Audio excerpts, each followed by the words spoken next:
Olá, pessoal. Meu nome é Vera Menezes, meu nome todo é Vera Lúcia Menezes de Oliveira de Paiva. Eu sou professora aposentada da UFMG. Na verdade, eu trabalhei 15 anos na PUC de Minas Gerais. Trabalhei no Colégio Militar, no Instituto Isabela Hendricks, que hoje nem existe mais. Eu fui a primeira professora mulher a entrar para o concurso no Colégio Militar. E estou gravando esse vídeo a partir de perguntas que me foram enviadas pela Vitória Souza, que é graduanda na UESC, uma universidade pela qual eu tenho muita admiração e onde eu tenho bons amigos. Bem, ela me mandou 7 perguntas e eu vou tentar respondê-las aqui, tendo em mente que o público-alvo dessa entrevista, né, desse vídeo, são minhas futuras colegas aí do ensino médio. Mas então vamos lá. A primeira pergunta que ela me faz é o seguinte: o que levou você a se tornar uma pesquisadora na área de linguística? Quais passos você tomou desde o ensino médio até a sua carreira atual? Era algo que você sempre teve interesse ou alguma coisa mudou no meio do caminho? Olha, na verdade, talvez motivada pelas crenças na sociedade em que eu vivia, né, que as grandes carreiras de prestígio eram medicina, advocacia, especialmente medicina, eu queria ser médica. Pus na minha cabeça que eu queria ser médica. No entanto, eu tenho 76 anos, vocês imaginem, quando eu era jovem, como Minas Gerais era atrasada. Aliás, continua muito atrasada em termos políticos e em termos de valores, né? Meu pai acreditava piamente que a filha dele não podia estudar em um colégio onde houvesse meninos. Ele tinha muito medo de eu perder a virgindade,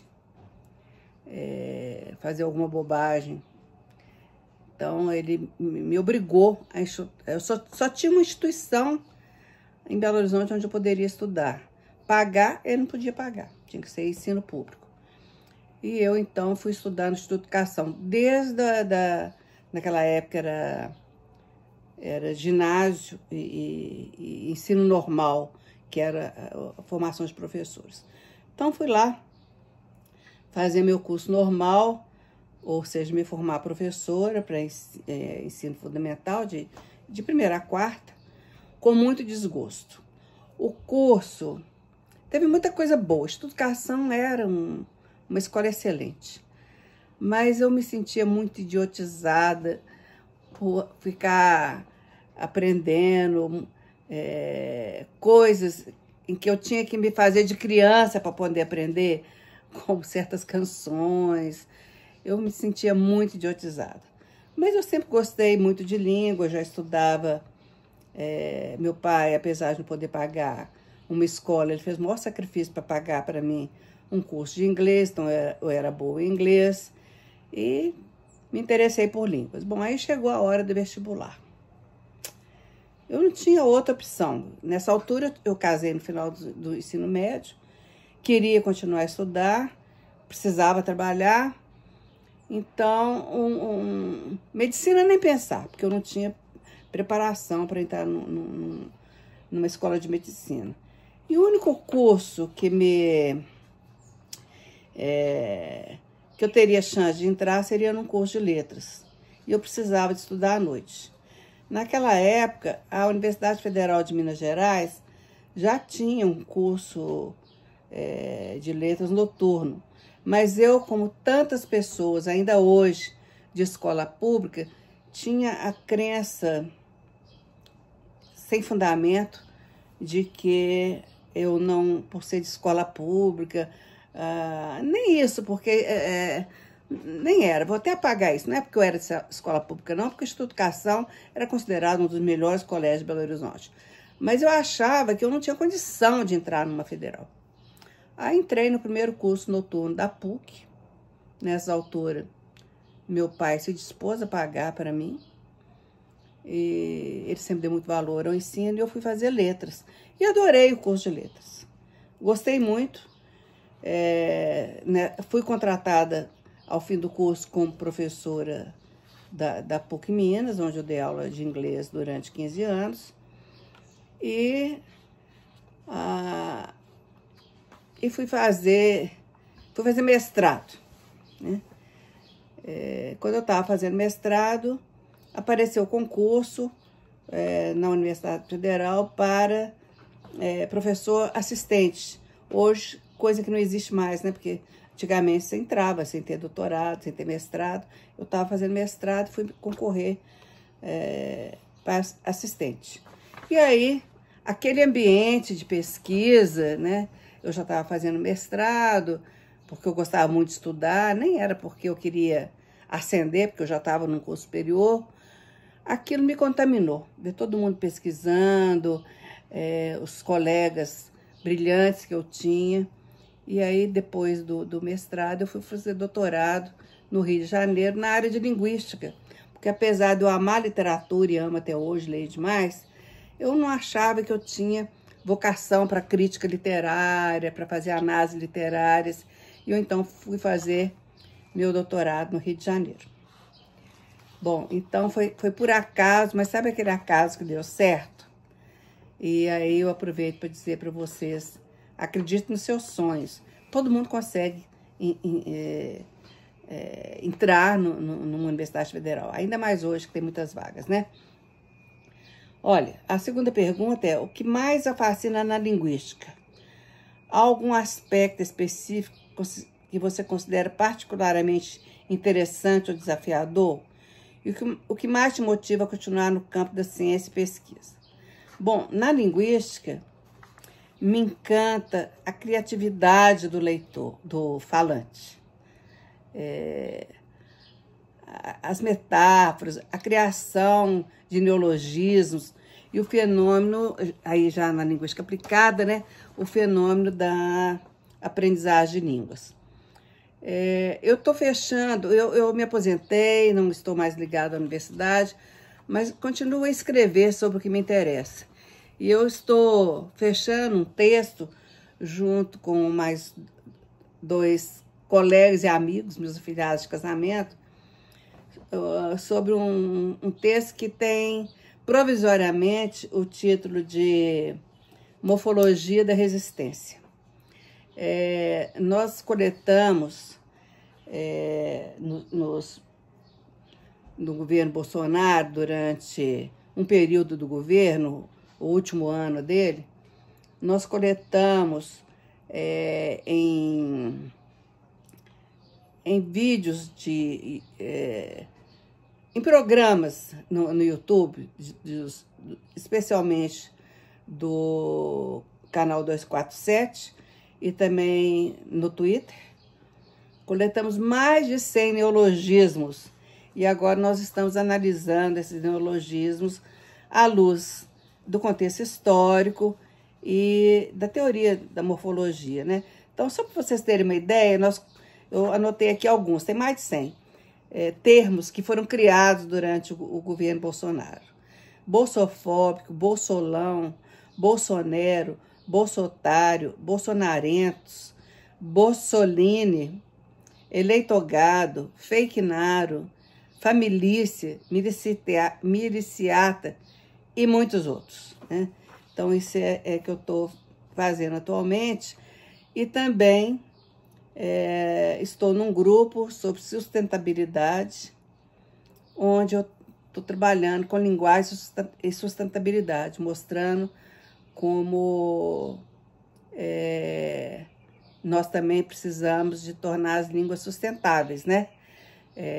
Impedindo, por exemplo, que os quilombos, as aldeias indígenas sejam devastadas e, com isso, as línguas sejam perdidas, né? Não basta proteger a floresta, as árvores, mas tem que proteger seus povos. E, no nosso caso, temos que proteger também os quilombos e preservar essa riqueza que são as línguas que acompanham esses povos, as religiões como candomblé, não é?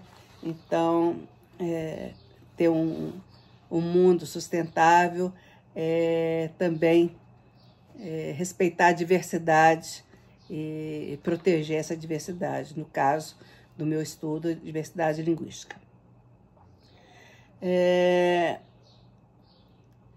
A terceira pergunta é: quais são os desafios mais marcantes que você enfrentou como mulher na ciência e na pesquisa e como lidou com eles?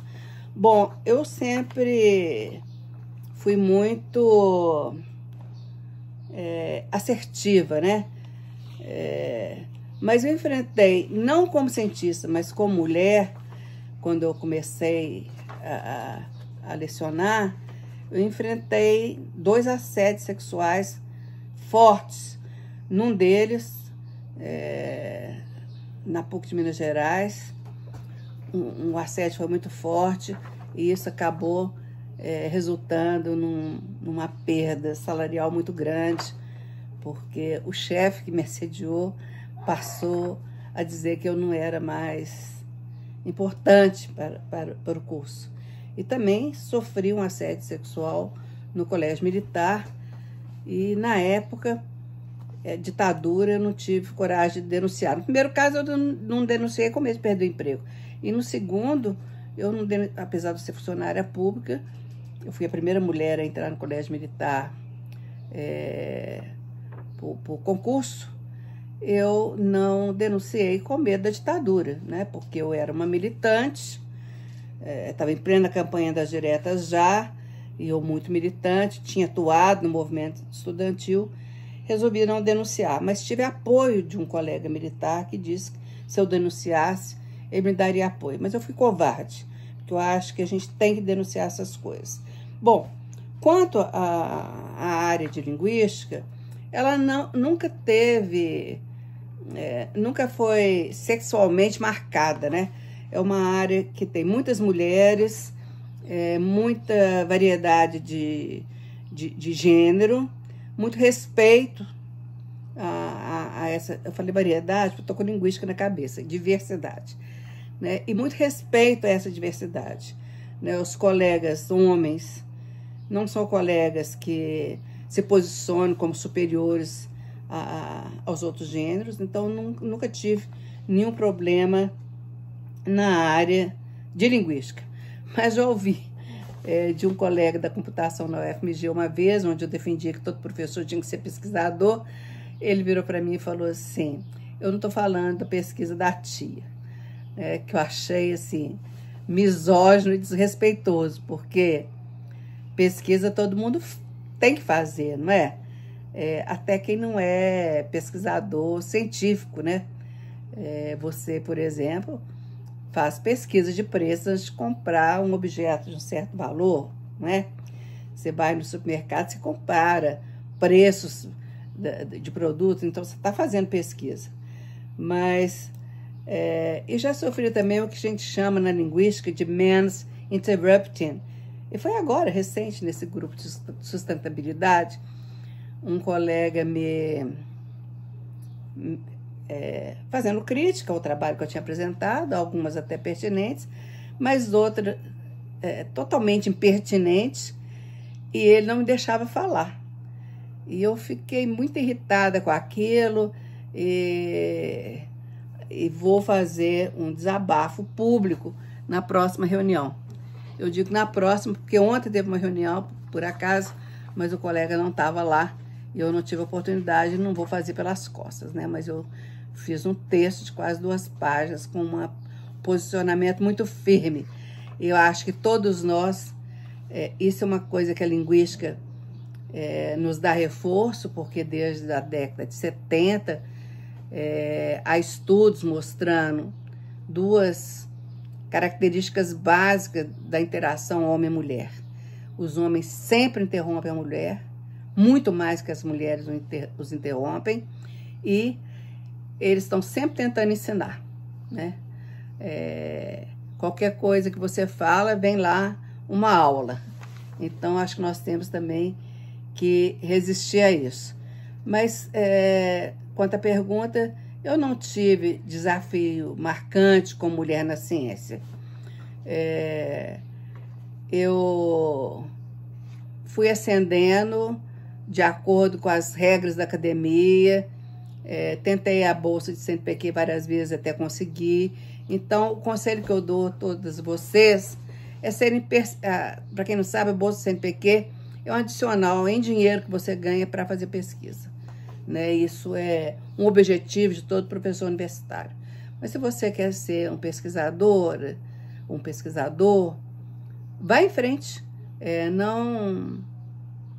Não se detenha ao primeiro obstáculo, porque quando a gente vê um obstáculo e não vai em frente, não tenta superá-lo, a gente está se entregando muito cedo, né? A maioria dos obstáculos, eles são superáveis, né? Acho que a gente não consegue superar a doença, às vezes, né? Muitas vezes sim, porque a ciência está muito avançada e a cura vem fácil, mas algumas vezes a gente perde para a doença, né? Mas no mundo da pesquisa, vá se preparando. E olha, um conselho que eu dou é ler muito, ler muito.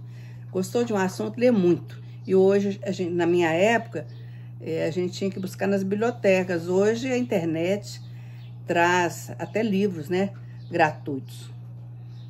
O Google, por exemplo, tem lá o Google Books, que a gente pode ler grandes partes de determinados livros.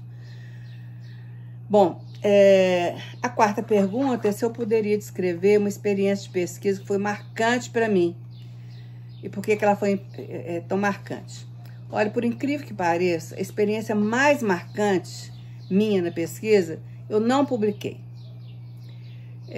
Foi um trabalho que eu fiz quando eu estava fazendo meu doutorado. Um professor tinha lido conosco, dá para a gente ler e discutir em sala, um texto.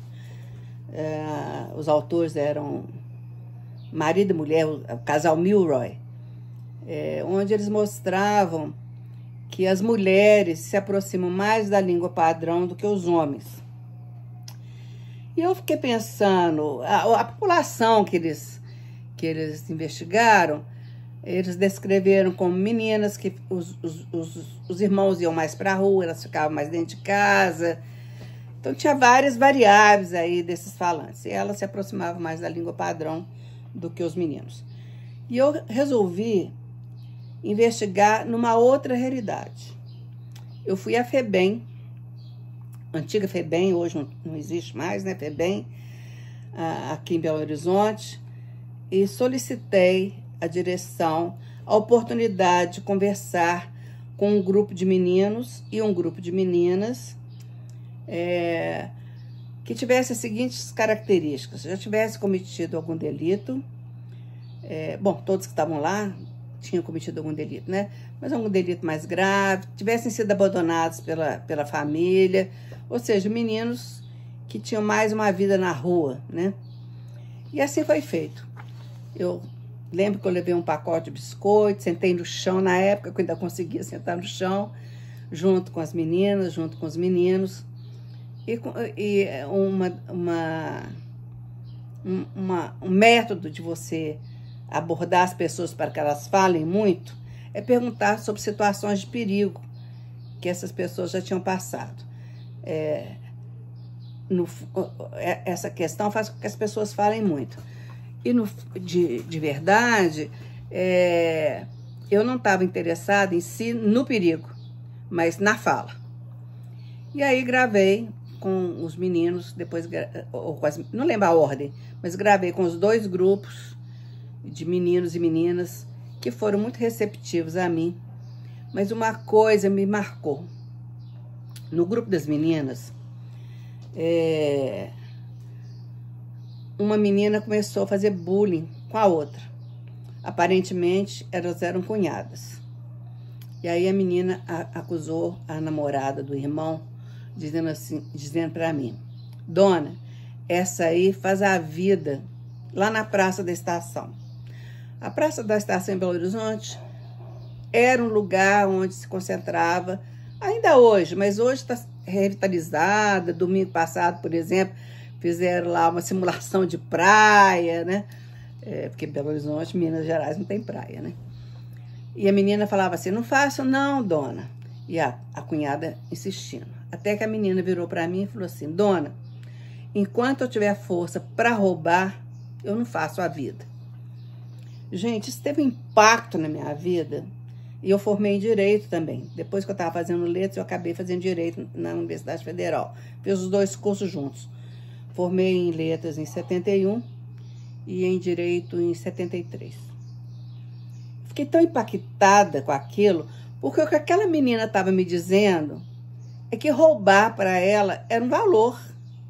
Então, os valores daquela comunidade, ou amostra de comunidade que eu tinha adentrado, era uma comunidade muito diferente da minha, né?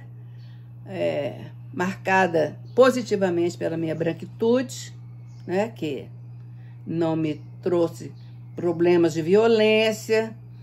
Eu não tinha, meus pais eram muito pobres, mas a gente comia modestamente, sem luxos, né?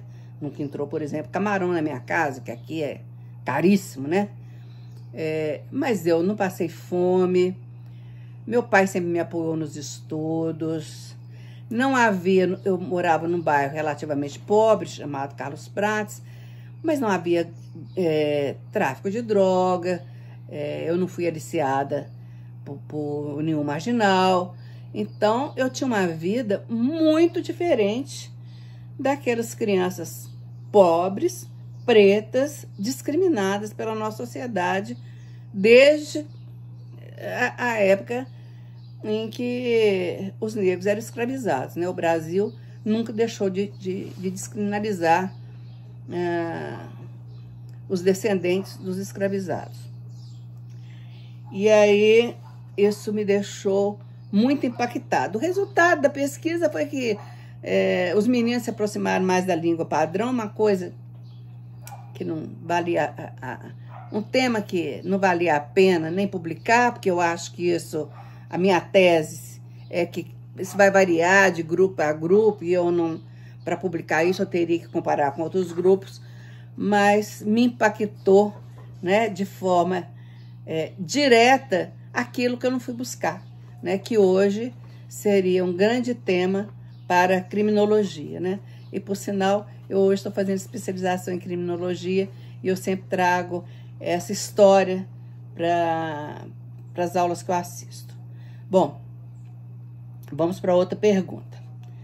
Como a pesquisa em linguística aplicada pode impactar a vida das pessoas no dia a dia? Quais problemas sociais ou culturais elas podem ajudar a resolver?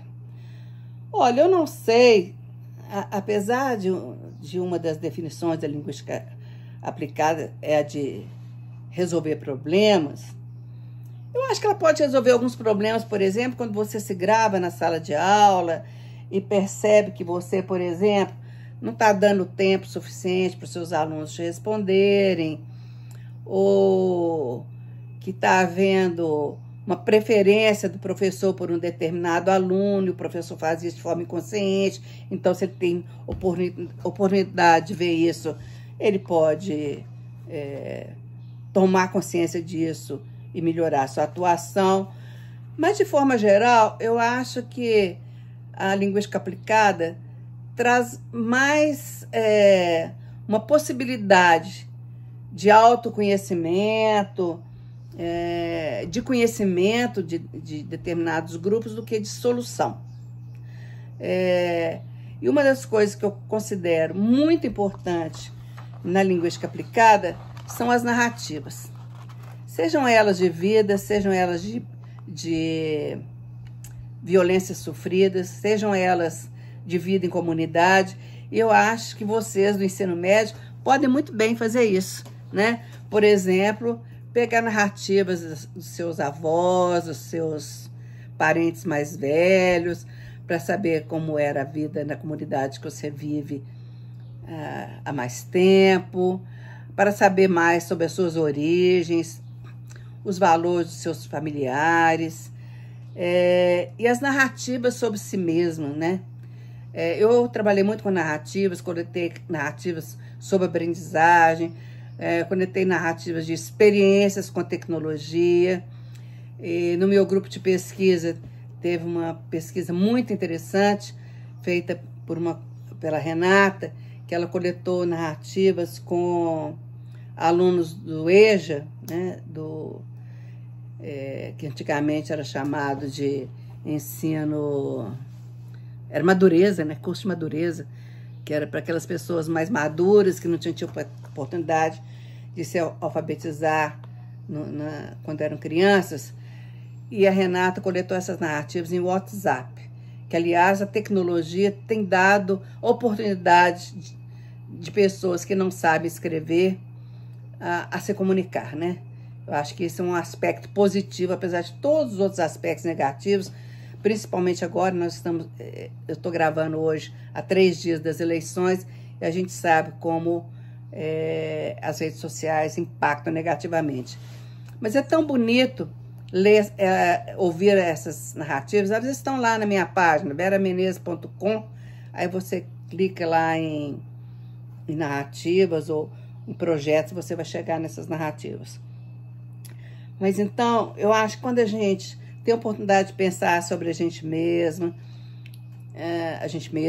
a relação nossa com a tecnologia, a relação nossa com a nossa comunidade, a gente acaba aprendendo mais sobre a gente, né? Mais sobre os nossos ancestrais, no caso de você trazer histórias de vida da comunidade. E essa é uma pesquisa que qualquer pessoa pode fazer. E eu incentivo vocês a fazerem isso aí no ensino médio. É uma forma de começar a ser um pesquisador, né? Depois, a outra pergunta, quais as habilidades você acredita serem essenciais para alguém que deseja seguir uma carreira em pesquisa na linguística aplicada? Como essas habilidades podem ser desenvolvidas durante o ensino médio? Olha, eu acho que a primeira habilidade é saber fazer perguntas, é ser curioso, né?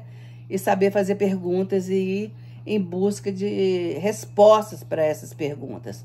Eu acho que isso a gente pode treinar a vida toda. Eu vejo a minha netinha com 9 anos, né? Ela já consegue fazer boas perguntas. Ela está numa escola pública em São Paulo, com professores maravilhosos e que fazem perguntas, né?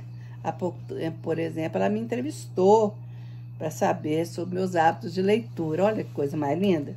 Então, acho que saber fazer boas perguntas e ir em busca das respostas é uma habilidade que a gente pode desenvolver desde sempre, especialmente no ensino médio, né?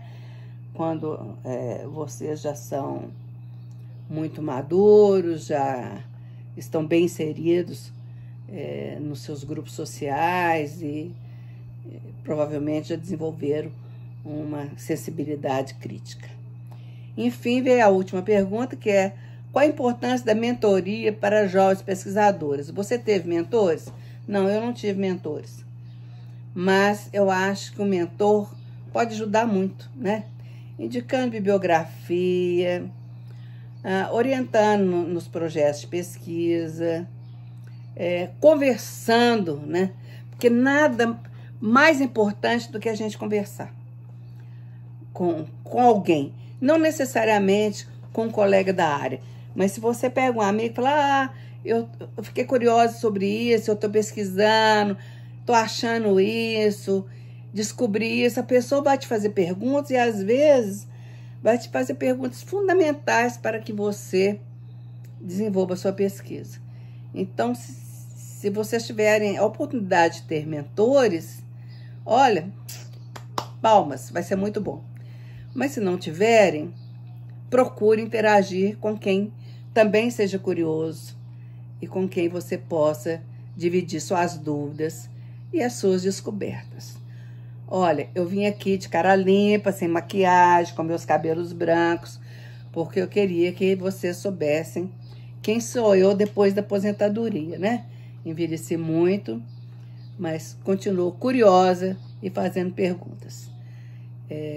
Um grande abraço para vocês, um grande abraço para a Vitória e para vocês do ensino médio, que eu espero ser agraciada com a sua atenção durante esse vídeo. Ter sido agraciado com a sua atenção durante esse vídeo. Beijo.